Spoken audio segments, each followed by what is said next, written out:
J'ai trouvé une vidéo de Crabe Fantôme qui revient sur le phénomène Transmania, le livre écrit par Marguerite Stern et Dora Muto. Je tiens tout de suite à dire que je trouve que ce bouquin n'est pas un livre, il ne mérite pas d'être publié, c'est un scandale, c'est une atteinte à la démocratie, et je tiens à répondre à Monsieur Crabe Fantôme.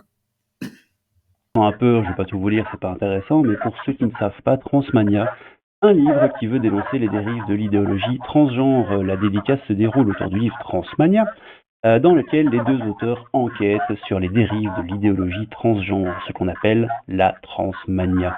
C'est cette espèce de frénésie qu'il y a autour du phénomène trans, c'est-à-dire qu'elle est partout aujourd'hui, dans les cours de récréation, dans les médias, dans les grandes entreprises, avance Marguerite Stern dans la matinale d'Europe 1 en avril 2024. Oui, je suis d'accord. Comme je le dis, le wokisme est une sorte de christianisme et il est normal qu'on enseigne la tolérance aux enfants. Je ne parle pas de leur apprendre les fellations ou la sodomie, mais la tolérance envers les personnes différentes. Et l'amour et la charité. On est dans une position de vulnérabilité, on a mis le doigt sur les dérives du transgenrisme et il y a certaines personnes aujourd'hui qui n'arrivent pas à entendre qu'on peut avoir un avis différent. Ces gens-là font des raccourcis en disant que notre livre est un appel à la haine, que nous sommes des fascistes, des RACISTE. C'est tout simplement un avis qui n'est peut-être pas populaire actuellement, mais un avis qui a le droit d'exister et qui ne mérite en aucun cas autant de violence en face, conclut-elle au micro de Europe 1. Aucun cas de violence en face. On n'a pas le droit de leur parler. Ce sont des journalistes qui ont un réseau et qui peuvent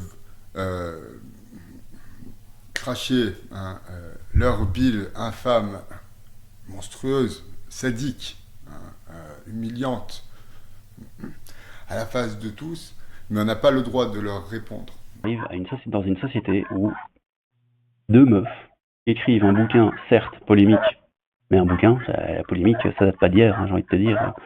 Depuis l'homme de Cro-Magnon, ça existe. Les gens sont pas d'accord entre eux.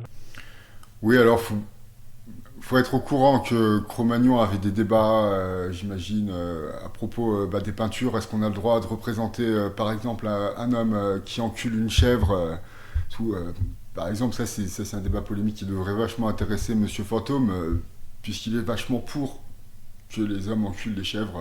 Et il se trouve que Cro-Magnon ou Néandertal faisait ce genre de représentation.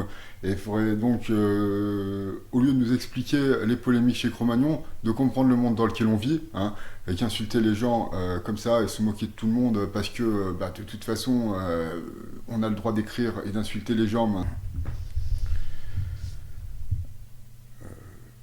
Maintenant, voilà, si j'ai fait cette vidéo aussi, c'est parce que ce bouquin est un torchon de merde. Une nu de Robert colle à la chaise en cuir de son bureau. Robert ferme les yeux et commence à se branler en laissant échapper un râle rauque.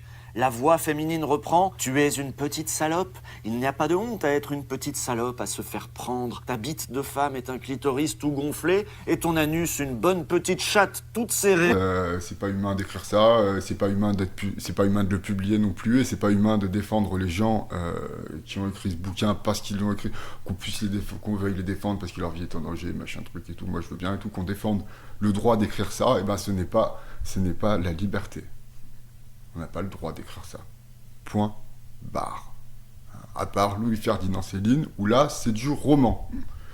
Louis-Ferdinand Céline, il écrivait ce genre de truc de merde que je peux même pas lire en roman. Et